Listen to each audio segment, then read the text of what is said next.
Now let us talk about another hero of reason, a man whose life is practically a checklist of courage.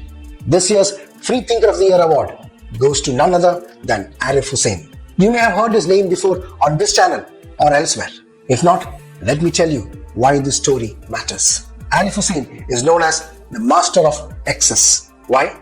Because he's an ex-Muslim, ex-communist, ex-Homeopath and ex-Doctor.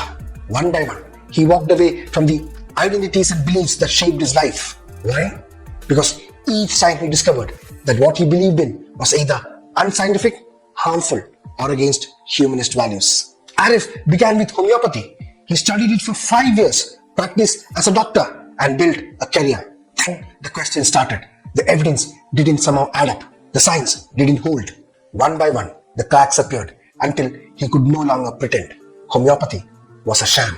So he walked away. And he didn't stay silent. He spoke to the world against the pseudoscience. And what did the homeopathic community do in response? They stripped him of his degree. Not because he was guilty of malpractice. Not because he harmed patients. But because he told the truth that homeopathy doesn't work. That is the punishment he got for honesty. But he didn't stop there. Once he had the courage to give up his profession, he turned the same critical eye on his other beliefs. He examined his political ideology, communism, and realized that too was flawed in practice, that it failed the test of reason and humanity. He let it go. Finally, he confronted the biggest pillar of all, religion. Islam had shaped his identity, his family, his entire upbringing. But once again, the evidence didn't hold. The claims crumbled under scrutiny. And so, with the same integrity, he relinquished that too.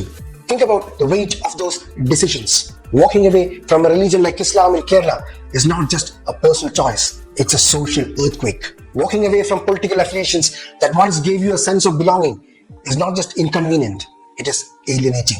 Walking away from a career as a doctor and a homeopath, something he studied and practiced for years, is not just risky, it is life-altering. One by one, he shed each belief system he once held dear. Not out of rebellion, not out of anger, but out of commitment to truth. Out of the courage to say, if it is false, I will not live by it. And that is exactly what he does today. Arif Hussain doesn't just walk away from falsehoods, he speaks against them. He raises awareness, warns others, and lights the path he once had to stumble through alone. Most people would have kept quiet, hidden their doubts, protected their livelihood. But Arif chose honesty over comfort, truth over security. He sacrificed everything society values for something society needs more desperately: integrity.